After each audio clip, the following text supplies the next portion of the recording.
True prophetic love, a bond that's pure and true. True prophetic love, a love that guides us all in everything we do. Alhamdulillahi Rabbil Alameen wa salatu wa salamu ala khatamin nabiyyin. Amma ba'du fa'a'udhu billahi minash shaytanir rajim. Bismillahir rahmanir rahim. والصلاة والسلام عليك يا رسول الله وعلى آلك وأصحابك يا حبيب الله والصلاة والسلام عليك يا نبي الله وعلى آلك وأصحابك يا نور الله. Amir al-Sunnat, he mentions in his Risala Ziyad Durud Salam, the blessings of Salat and Salam, number 9 hadith: whoever recites Salat upon me 50 times a day, I will shake hands with him on the day of judgment. Subhanallah. Sallu ala al-Habib sallallahu ta'ala ala Muhammad sallallahu ta'ala alayhi wa alihi wa sallam. My dear viewers of Madani Channel, we just heard this beautiful hadith of the Rasul alayhi salatu wassalam. Why shouldn't we recite salawat upon the Prophet sallallahu alayhi wa alihi wa sallam? When love, it picks up severity, shiddah, intense love, that is called ishq, greater rank of love than muhabba and pyar. So this love, when it intensifies, it is called ishq. And we see this ishq, this status of love within the companions alayhim ridwan for the Prophet of Allah sallallahu alayhi wa alihi wasallam. We discussed Sayyiduna Abu Bakr as-Siddiq radi Allah عنه in our previous 2 episodes. Inshallah, in this episode we will discuss the love of Sayyiduna Umar radi Allah عنه for the Prophet sallallahu alayhi wa sallam. Of course, we cannot do justice and we cannot cover everything and every act of his love for the Prophet sallallahu alayhi wa sallam, though every act would be out of love for the Prophet ﷺ. Let us gain a fraction of a glimpse into the love of Sayyidina Umar al-Faruq radiyallahu anhu for the Prophet of Allah sallallahu alayhi wa sallam. Now remember, this is that person whom the Prophet ﷺ has said about that were there to be a prophet after me, it would certainly be Umar ibn al-Khattab. This is that individual upon whose tongue the truth speaks. Tarjumane Nabi, Hum Zubane Nabi, Jane Shane Adalat pe lakhon salam. This is that individual who speaks, and when he speaks, the truth is speaking, subhanallah. When the Prophet of Allah sallallahu alaihi wasallam, he apparently departed from this world, Sayyidina Umar radiyallahu ta'ala an, such a kafiyah, such a hal, such a condition came upon him that he took out his sword, he unsheathed his sword, and he would say, if anyone says that the Messenger of Allah sallallahu alaihi wasallam has passed away, I will slay him. Allahu Akbar kabira. This is a condition in which love has overwhelmed him. That whoever says that the Messenger of Allah sallallahu alaihi wasallam has passed away, I will slay him. Allahu Akbar. Ala Hazrat Imam Ahmad Raza Khan rahmatullahi ta'ala alayhi says, ऐसा गुमा दे उनकी villa में खुदा हमें ढूंढा करें पर अपनी खबर को खबर न हो. Oh Allah, make us so lost in the love and devotion to the Prophet sallallahu alaihi wasallam that we do not even know of the news of ourselves. We become so devoted to the Rasul alayhi salatu wassalam that all the time we are remembering the beloved of Allah sallallahu alayhi wasallam. All the time we are remembering him sallallahu alayhi wasallam.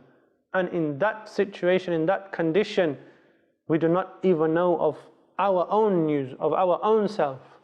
Such was the state of Sayyidina Umar al-Khattab, the second Caliph of Islam. Sayyidina Umar radiyallahu ta'ala anhu, he reports that I entered the blessed room of the final Prophet of Allah sallallahu alaihi wasallam, while the Prophet sallallahu alaihi wasallam, he was resting on his side over a mat. I sat down, and the Prophet sallallahu alaihi wasallam, he only had his lower garment on. the mat on which the Prophet ﷺ was laying had left marks on the side of the Prophet ﷺ. Allahu Akbar. This is the simplicity, the minimalism of the Prophet ﷺ. Rasulullah ﷺ ki sadgi hai. And he started to cry, he started to tear up. And the Prophet of Allah ﷺ, he says, what makes you weep, son of Khattab? And Sayyiduna Umar رضی اللہ عنہ is saying to the Prophet ﷺ, Ya Rasulullah ﷺ, why should I not cry?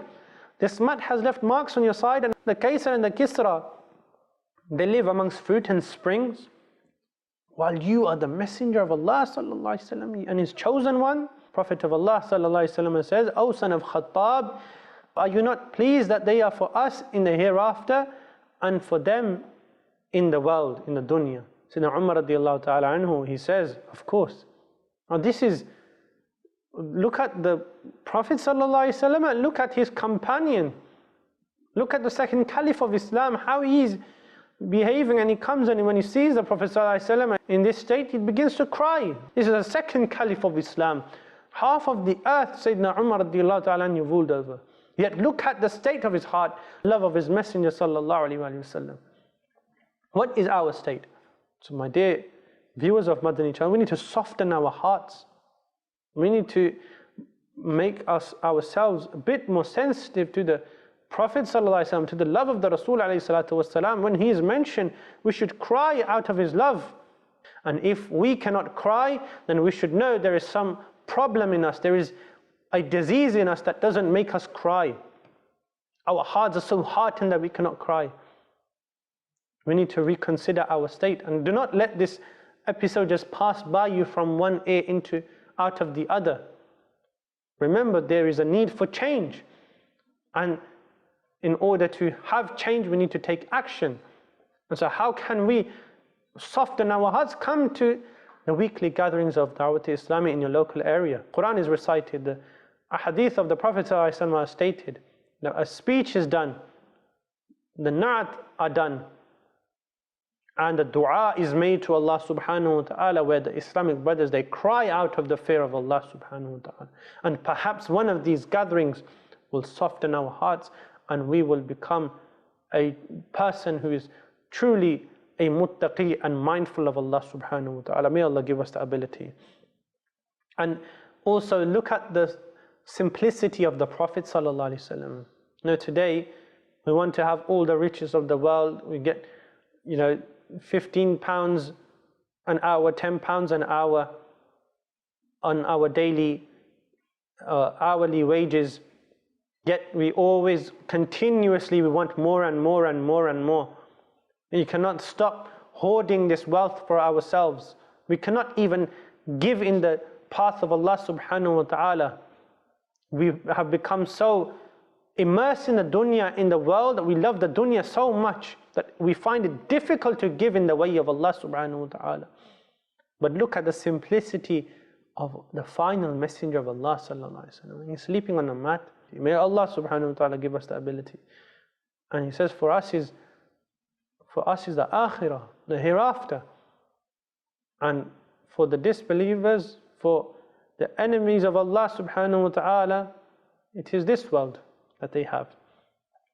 When we come to the time of the caliphate of Sayyidina Umar radiyallahu anhu, Allahu Akbar, when he became caliph of Islam, he said about himself regarding his relationship with the Prophet ﷺ that he says, I was his abd, I was his slave and his servant, and the one who would serve the Prophet ﷺ.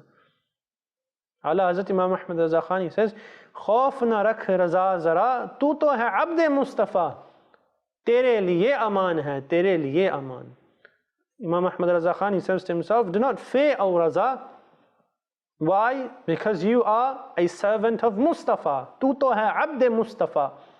Tere liye aman hai, tere liye aman. For you is safety, for you is safety. Inshallah. If we call ourselves the abd of Rasulullah sallallahu alaihi wasallam, there is no harm in this. And we see some of our pious predecessors and the scholars, they were called by these titles, by these names. Like you have Imam Muhammad bin Abd al-Rasul al-Barzanji rahimahullah ta'ala, he was called Abd al-Rasul. So this shows us that it is completely permissible to call yourself the slave of the Prophet sallallahu alaihi wasallam. Sallu ala al-Habib sallallahu ta'ala ala Muhammad sallallahu alaihi wasallam. When we look at our Shaykh Tariq Amir Ahl Sunnah, Hafizahullah ta'ala, Maulana Ilyas Qadri, if you've watched the Madani Mudhakira frequently, you would know that the Amir of Ahl Sunnah, he gives this tarbiyah, and himself he makes dua for death and burial in Madinatul Munawwara. He makes supplication to pass away in Madinatul Munawwara. Where does this come from though? This comes from Sayyidina Umar al-Faruq radiyallahu ta'ala anhu, who would make this dua, Allahumma rzuqni shahadatan fi sabilik waj'al mawti fi baladi rasulik sallallahu alayhi wasallam. Sayyidina Umar radiyallahu ta'ala anhu, he would make this dua, Oh Allah, grant me martyrdom in your way and give me death in the city of your messenger sallallahu alayhi wa alihi wasallam.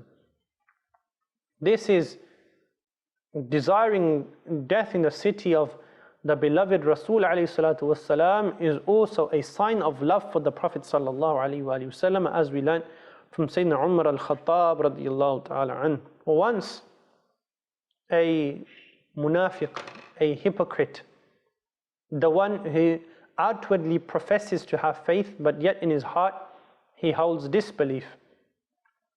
He had an argument with a Jewish person, a Yahudi, and in order to reconcile between them, the Yahudi, the Jewish man, in order to have a decision made, he said, let us go to the Prophet of Allah, the Messenger of Allah, Sayyidina Muhammad sallallahu alaihi wasallam, and let him decide for us who is on the right and who is on the wrong. And so this munafiq, he of course he did not want to go to the Prophet ﷺ. But the Yahudi, the Jewish man, he wanted to go to the Prophet ﷺ, and knowing the justice of the Prophet ﷺ. And so after insisting, they went to the Prophet ﷺ, they placed their case in front of the Rasul ﷺ, and the Messenger of Allah sallallahu alaihi wasallam, he gave the decision in favor of the Yahudi, the Jewish man. And so when they came out, this munafiq, this hypocrite, he's upset. Why? Because the decision was not in his favor. And so what does he say to the Jewish man? He says, let us go to Umar, he will make a decision between us. So this Jewish person, he says, we have just gone to your Prophet and you are not accepting. Of course, this munafiq, outwardly saying he's a Muslim, but inside he's a disbeliever. And this Jewish man, he says, we have gone to your Prophet, well, you're still not accepting his decision. What type of Muslim are you? But yet, after some insisting of the munafiq, the hypocrite, they go to Sayyidina Umar radiyallahu anhu. And when they go to Sayyidina Umar radiyallahu ta'ala anhu, again they present their case, but before any decision is made, the Jewish man, he says, we have gone to the Prophet Muhammad sallallahu alaihi wasallam, and the Prophet Muhammad sallallahu alaihi wasallam has given a decision in my favor. And so Umar radiyallahu ta'ala, he asked the munafiq, he asked the hypocrite, is it true what this Jewish man says, that you have gone to the Messenger of Allah sallallahu alaihi wasallam and he has made the decision in favor of this Jewish man? The munafiq, the hypocrite, he says, yes. So Umar radiallahu ta'ala, he says, okay, wait here and I will decide between you. And he goes inside, he takes his sword and he gives capital punishment to the hypocrite. And why was this? We realize because the munafiq outwardly was claiming to be a Muslim, but he did not accept the decree of the Prophet sallallahu alaihi wasallam. And so Sayyidina Umar radiallahu ta'ala, the decision of Umar radiallahu anhu was that this man, he be given the capital punishment. Allahu Akbar. When this case came to the Prophet of Allah sallallahu alaihi wasallam, Allah subhanahu wa ta'ala revealed the Holy Quran in Surah An-Nisa. أعوذ بالله من الشيطان الرجيم بسم الله الرحمن الرحيم فلا وربك لا يؤمنون حتى يحكموك فيما شجر بينهم ثم لا يجدوا في أنفسهم حرجا مما قضيت ويسلموا تسليما. Allah subhanahu wa ta'ala says, so, O beloved, by the oath of your Lord, they will not be Muslims until they take you as a judge for the disputes between them. And whatever you have then decided, they should not have resistance to it within their hearts, and they must accept it wholeheartedly. Allahu Akbar. Allahu. This is the decision of Sayyiduna Umar radiallahu ta'ala anhu, and it is confirmed by Allah subhanahu wa ta'ala in the Holy Quran. This is again a manifestation of love, a show of love for the Prophet of Allah sallallahu alaihi wasallam. Look at the criteria, look at the standard they have, the companions, of holding someone dear to them and holding someone as an enemy. That if you come as a lover of the Prophet of Allah sallallahu alaihi wasallam, then I am your friend, I am your lover. But if you come as an enemy to the Prophet of Allah, if you come holding bad intentions for the Messenger of Allah sallallahu alaihi wasallam, you come against the Prophet of Allah sallallahu alaihi wasallam, then I am your enemy, I am against you, I have no love for you, I have hatred for you, I have enmity towards you. This is the state of the heart of a believer. And you do not love anyone for your own sake, you love them for Allah and His Messenger sallallahu alaihi wasallam. This is, we talked about this characteristic in Sayyidina Abu Bakr as-Siddiq radiallahu ta'ala. And now we talk about this characteristic again in Sayyidina Umar radiallahu ta'ala. And this shows us the importance of this characteristic.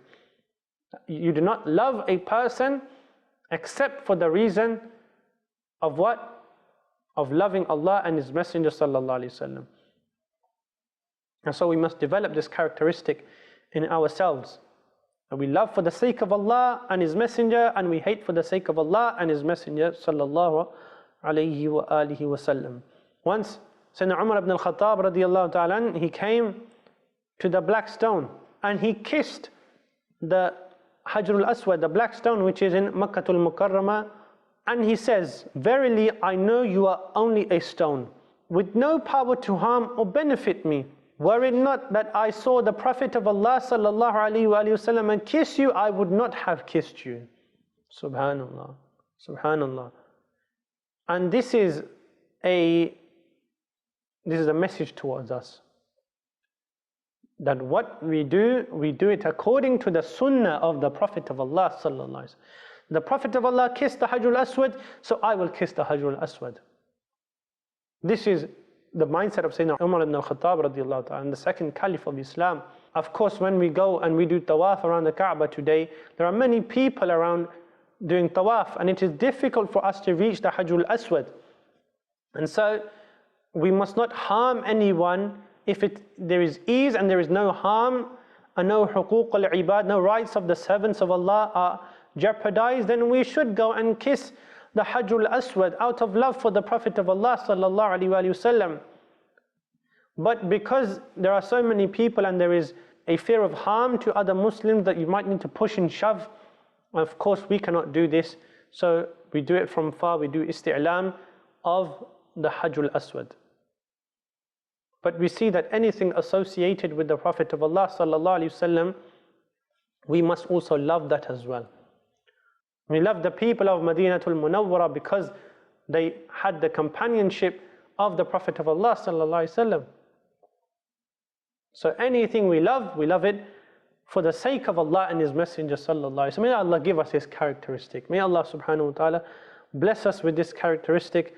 Of course, we cannot go through everything, but we pray to Allah subhanahu wa ta'ala that He give us the ability to walk in the footsteps of these pious predecessors. There are many incidences of love of Sayyidina Umar ibn al-Khattab radiallahu ta'ala anhu. May Allah subhanahu wa ta'ala enable us to benefit from these episodes, and may Allah subhanahu wa ta'ala grant us true love of His Messenger sallallahu alaihi wasallam. Sallu ala al-Habib sallallahu ta'ala ala Muhammad sallallahu alaihi wa alihi wa sallam. True prophetic love, a bond that's pure and true. True prophetic love, a love that guides us all.